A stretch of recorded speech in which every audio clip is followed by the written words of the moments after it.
Então, irmãos, é sempre bom nós pensarmos nessa questão de que Jesus Cristo foi à cruz e pagou um preço por nós. Ele pagou os nossos pecados, a dívida que tínhamos com relação aos nossos erros. É bom pensarmos nisso, mas nós já chegamos a um grau de maturidade que não dá para pensar só nisso. Jesus não foi só à cruz pagar os meus pecados, Ele também me comprou. E isso é para valorizar ainda mais o seu sacrifício, é para valorizar ainda mais a eleição de Deus, porque Deus nos escolhe antes da fundação do mundo. Nós fomos contaminados ao entrar nesse mundo pelo pecado, isso é decreto dele. Onde estava Deus quando Satanás estava enganando Eva?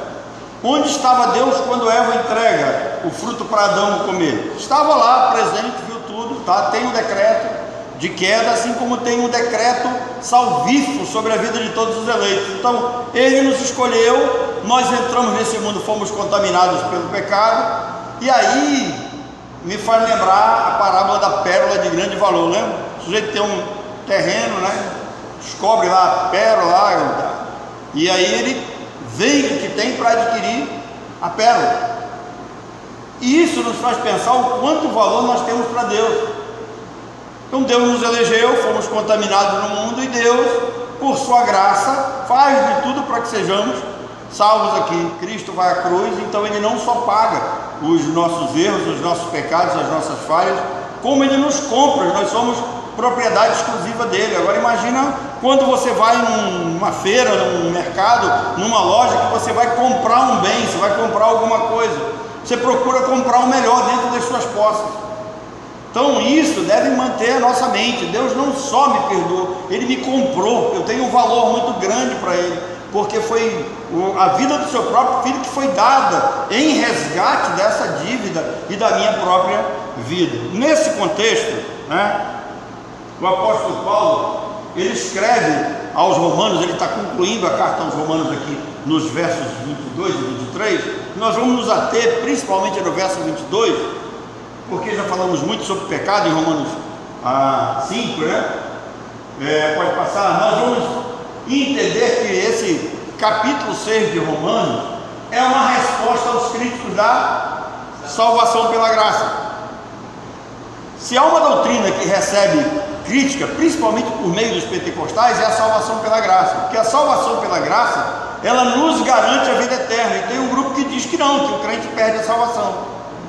Então olha só, esses críticos estimulavam o pecado como fonte para que a graça divina superabundasse.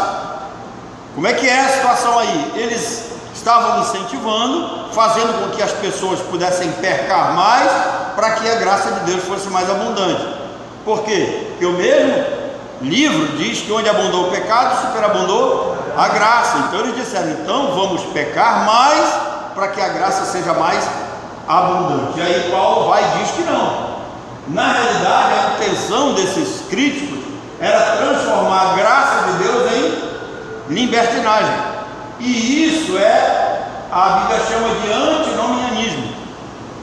A palavra antinomianismo vem da junção das palavras gregas anti, significa contra, e nomos, que significa lei.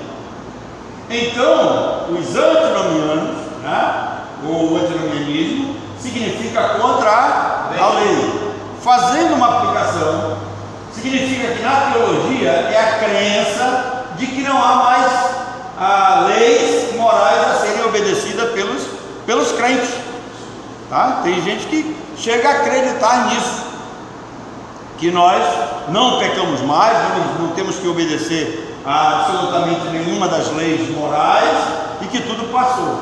Essa ideia, ela parte de uma doutrina bíblica. De fato, Cristo pagou todos os nossos pecados, sem negar, para uma aplicação errada e antibíblica. Não é porque Cristo já pagou os nossos pecados que nós estamos livres e isentos de obedecer ao restante da palavra.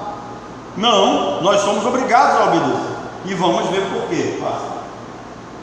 A Bíblia ensina que os crentes não são obrigados a observarem a lei como meio de salvação. Então presta atenção, a Bíblia ensina que nós, os crentes, não somos obrigados, né, a observar, a guardar, a cumprir a lei como meio de salvação. Por quê? Porque em Romanos, no capítulo 3, o apóstolo Paulo diz que ninguém será justificado diante de Deus pelas obras da lei. Ninguém. Tá? Então, nós estamos isentos de cumpri-la como meio de salvação. Quando Jesus morreu na cruz, ele cumpriu a lei do Antigo Testamento por nós. É o que diz Paulo em Efésios 2,15. Também ele vai repetir esse assunto em Romanos no capítulo 10. Quando chegarmos lá, nós vamos relembrar isso aí. O ensino antibíblico é de que não há nenhuma lei moral que Deus espera que os crentes obedeçam. Esse aí é o ensino antibíblico. A heresia, os antinomianistas ensinam isso. Paulo abordou então esses que assim pensam em Romanos 6, 1 e 2. Ele diz: que diremos, pois? Permaneceremos no pecado para que abunde a graça? De modo nenhum. Ele diz: de modo nenhum. Nós que já morremos para o pecado, como viveremos ainda nele? Quer dizer, nós já morremos, nascemos de novo, somos novas criaturas, temos agora uma nova disposição mental, somos habitados pelo Espírito Santo, temos uma nova vida em Cristo. Não dá mais para viver aquela vida passada, não dá mais, tá? Para Paulo isso é o que? Impossível viver esse tipo de vida. Passa. O pecado não deve mais reinar sobre nós, não deve nos dominar, nos escravizar como antes. Quem defende algum tipo de obra da salvação ataca a graça, afirmando que ela encoraja o pecado. É sempre aquela questão, os caras dizem assim: ah, se você já está salvo, e uma vez salvo, salvo para sempre, então você pode viver como bem entende, fazer o que quiser, e você não vai para o inferno. Não é isso, a Bíblia não diz isso. O apóstolo Paulo está justamente fazendo esse tipo de abordagem.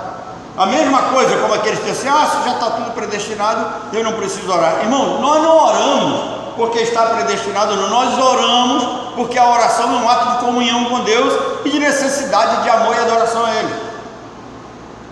Outros dizem: não, se já está tudo decretado, eu não vou evangelizar. Irmãos, Deus decretou a evangelização como meio de que os incrédulos ouçam a palavra. Então eu não prego para converter ninguém, eu prego para eles ouvirem o Evangelho. A conversão é uma ação divina, por meio do Espírito Santo, que convence o homem do pecado, da justiça e do juízo. O problema é que o ser humano sempre quer ter a primazia, ele quer ter o domínio, é ele que determina todas as coisas, né? Ele quer determinar até quem Deus vai salvar ou não, e não é isso. Então Paulo está chamando a atenção. Quem pensa assim ainda não entendeu que é conversão, porque produz, né, uma nova o quê? Criatura. Precisa entender, houve uma conversão na sua vida. Se você foi verdadeiramente convertido, agora você é uma nova criatura. Como é que nós entendemos essa questão da conversão? Muito simples você entender. Você vai aqui nessa direção, sentido centro-bairro, e você faz uma conversão ali chama na bola, e aí você volta em direção ao centro, partindo do bairro. Então você estava vindo do centro para o bairro. Quando você faz a conversão, você está indo do bairro para o centro. Então o que estava acontecendo na sua vida? Você estava caminhando contrário a Deus, você estava caminhando contrário à palavra de Deus. Você era um incrédulo, não conhecia absolutamente nada de Deus. A graça de Deus lhe atinge, e se acontecer uma conversão na sua vida, você vai virar as costas para tudo que você fazia de errado antes, porque agora é uma nova criatura, uma nova vida, uma nova disposição mental para se viver. Então, quem pensa que o fato de ser crente, que já está salvo, que está tudo decretado, ele vai viver de qualquer jeito, ainda não entendeu o que é conversão. Precisa entender. O resultado dessa conversão é uma regeneração. O que é uma regeneração? É uma geração nova. Por que se diz que nós nascemos de novo? Porque fomos gerados de novo pelo Espírito Santo. Ocorreu um novo o quê? Nascimento. Por que ocorreu um novo nascimento? Porque o ser humano veio a esse mundo morto em delitos e pecados. Então ocorreu um novo nascimento. E ele nasce para viver uma nova vida em Cristo, não é para agradar o seu corpo, viver em busca de prazeres, querer, né, desejar o melhor, tudo aqui e agora. Uma coisa para você entender: existem pessoas que converteram-se a Deus e se eram ricas, se tornaram mais ricas ainda, é o caso de Abraão. Mas existem pessoas que tinham posses, se converteram a Deus, perderam praticamente tudo que tinham, é o caso do próprio apóstolo Paulo. Então, a fé que você recebe para viver e para servir a Deus, pode ser que ela venha acompanhada de bênçãos materiais, mas pode ser que não. Bom, o crente, ele foi gerado por uma semente divina, não esqueça isso. O crente foi gerado por uma semente divina. Quando nascemos de novo, essa nova criatura se esforça para lutar o quê? Para não pecar. Não significa que nós vamos viver uma vida sem pecado, tá? Um dia, eu era seminarista ainda, lá no seminário presbiteriano, e me convidaram para inaugurar o templo. Eu tinha recém saído da Philips, e me convidaram para inaugurar o templo da comunidade evangélica que ficava ali na Lobo Delmado. Eu fui convidado para pregar, e eu rejeitei. Eu disse que eu não ia, porque se eu fosse eu ia causar um problema para eles. Por quê? Porque os adeptos dessa comunidade até desapareceu, não existe mais aqui em Manaus. Eles pregavam que o crente depois de salvo não pecava mais, não era mais pecado. Aí um dia eu fiz até uma pergunta: então quando você chama um palavrão daqueles bem rasgado, não é pecado, né? Foi só uma pequena falha, né? Deu uma falhada. Então a gente precisa entender isso. Crente, quando nasce de novo, não é que ele não vai mais pecar, ele vai ter problema com isso, mas a questão é, ele se esforça, ele faz de tudo para não pecar, tá? E se ele ainda tem algum problema de pecado na sua vida, a santificação progressiva vai fazê-lo abandonar, vai fazê-lo largar. E aí, e nós fazemos isso, quer dizer, nos esforçamos para não pecar, fazemos isso por gratidão, pelo amor e pelo perdão de Deus. Por isso que queremos o quê? Agradar a Deus vivendo em santidade. É um ato de gratidão pelo que Ele fez por mim. Observe o hino que nós cantamos: buscou-me com ternura Jesus Ele me buscou onde? Me buscou onde? Na lama, num lugar de perdição, morto em delícia do pecado. Foi Ele, buscou-me com ternura Jesus o bom Senhor. Achou-me o que? Rico, cheio da grana? Não, achou-me na miséria. Salvou-me o que? Com amor. Então por isso que nós nos esforçamos para não pecar, como um ato de gratidão pelo que Ele fez conosco. Não viver na prática do pecado é uma resposta à doutrina da eleição que? Divina. Eu sei que Deus me escolheu, eu sei de onde Deus me tirou, eu sei o que Ele fez por mim, então agora de alguma forma eu vou tentar agradá-lo, viver para agradá-lo, servir, retribuir isso de alguma forma, né? E aí nós vamos nos esforçar para quê? Para consagrar a nossa vida a Deus e confirmar a nossa vocação e eleição. O apóstolo Pedro disse isso: nós devemos confirmar a nossa vocação e a nossa eleição. E como é que nós vamos fazer isso? É consagrando o que? A nossa vida, dando o melhor de todos nós, da nossa vida para Deus. E não é nossa, né? Aprendemos que tudo é dele. Obedecer a Deus é uma forma de quê? De amor, de adoração e de gratidão pelo que Cristo fez por nós. Lembra de Romanos 12? Nós vamos chegar lá. Apresenteis os vossos corpos por sacrifício vivo, santo e agradável a Deus. O antinomianismo é uma heresia, pois conceitua de forma errada e libertina o favor divino, barateando a graça. Isso é errado. Irmãos, a graça não é uma graça barata, não é uma coisa que a gente pode, sabe, às vezes eu me incomodo quando eu vejo alguém. Ontem uma pessoa me fez uma pergunta, que o pastor da igreja dela, né, ele está dentro do batistério lá batizando uma pessoa, aí ele faz um apelo para quem quer aceitar Jesus, e se alguém lá aceitar e quiser, ele já batiza imediatamente. A pessoa me perguntou, eu não quis dizer para ela que ele já estava errado em fazer apelo, quanto mais, né, em fazer esse tipo de ato, né? O sujeito converteu, levantou a mão, ele já vai lá e batiza o cara. Mas é interessante como essas pessoas fazem uma espécie de apelo, oferecendo Cristo como se ele fosse uma mercadoria que ele pode ser aceita ou rejeitada pelo homem. Quem faz esse tipo de apelo coloca Cristo numa posição de humilhação. Cristo está lá então, paradão lá, e aí o cara fica olhando para ele, bem, o que eu faço contigo? Eu vou te aceitar ou não? Irmão, isso não existe. Não faz sentido. Pega esse tipo de pensamento, aplica na vida de Paulo, vê se está certo. Aplica na vida de Mateus lá, do Levi, que estava sentado lá, larga isso aí e me segue. Jesus não chegou lá, olha, por favor, eu quero te fazer um convite, você está afim de me seguir? Não, ele disse, larga isso aí, chega com os pescadores lá, Pedro, Tiago e João, larga as redes. Então, isso é uma ordem que está no imperativo. Os caras não estudaram português vão saber o que é imperativo. Misericórdia, né? Tá bom. Então, nós não podemos esquecer que existe uma lei o quê? Moral, que Deus espera que obedeçamos. João 5,3 diz, porque este é o amor de Deus, que guardemos os seus mandamentos, e os seus mandamentos não são o quê? Não são penosos. Os mandamentos de Deus não são penosos, não é difícil de guardar. Deus não está colocando mandamentos para afligir você, para maltratar você, para ferir você, para humilhar você, não é isso. Além de amar a Deus sobre todas as coisas, nós também temos que o quê? Não roubar, não matar, entre outras coisas. Aquele que tem os meus mandamentos e os guarda, esse é o que me ama, e aquele que me ama será amado por meu Pai, e eu também o amarei e me manifestarei nele, diz Jesus em João 14:21. De fato, não estamos sob a lei do Antigo Testamento, mas estamos sob a lei o quê? De Cristo, que difere da lei do Antigo Testamento. A lei de Cristo é uma lei de quê? De amor.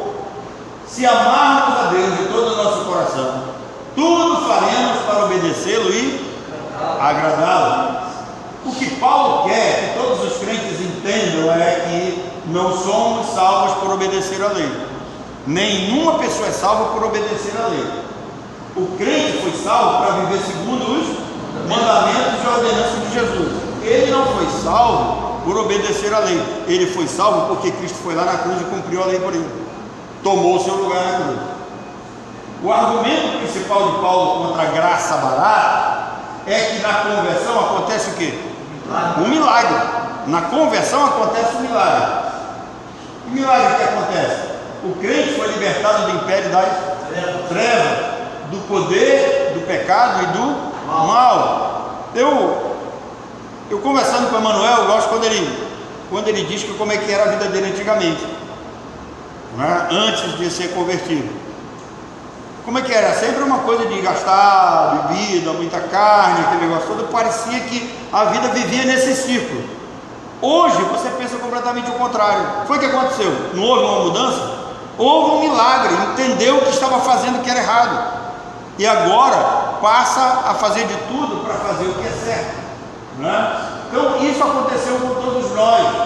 Ele nos libertou do império das trevas. Aconteceu uma mudança, mudou o senhorio. Antes nós éramos escravos do pecado, agora o nosso Senhor é Cristo. Agora livres, né? Somos servos da justiça. O que é ser servo da justiça? Fazer o que é justo, fazer o que é certo. Eu fico pensando, vocês já pararam para prestar atenção o fascínio que o ser humano tem por um celular? Prestaram atenção? Não é só o seu quando você tem na mão. Hoje tem nego que desce do ônibus, se ele esqueceu o celular, ele desce do ônibus e vai buscar. Mas ontem eu cheguei numa autopeças para comprar e eu vi aonde eu sentei tinha um celular em cima do balcão. E eu observei assim, todos estavam com seus celulares. Eu digo, alguém deixou esse celular aqui, né? Aí eu chamei o rapaz que estava me atendendo e disse, olha, esse celular aqui é de alguém? Não, então guarda aí que o dono vem buscar com certeza. Mas o que você vê hoje? A maioria das pessoas faz o quê? Pega o celular e imediatamente ele já desliga, que é para quando você ligar, né? Foi assim quando eu perdi o meu, é assim quando roubam o seu. Por quê? As pessoas não têm mais nenhum temor de se apropriar daquilo que não é seu. Eu estava lendo sobre um artigo sobre como o MST está arrasado. No ano passado o MST não fez nenhuma invasão no Brasil. Por quê? Porque não tem mais dinheiro, porque os proprietários agora estão armados. O presidente botou a arma na mão da negada, quem ultrapassar a cerca pode pegar um tiro. Eles estão respeitando agora a propriedade do outro. Então nós precisamos entender que agora nós vamos viver diferente, porque somos servos da justiça, fazer o que é justo. Aquilo que não é meu, não é meu, tá? E não vai ser pegando uma coisinha de 100, 200 reais que não é meu, que vai mudar, né, a minha situação financeira. Não, queridos, precisamos entender isso. Assim, nós temos que o quê?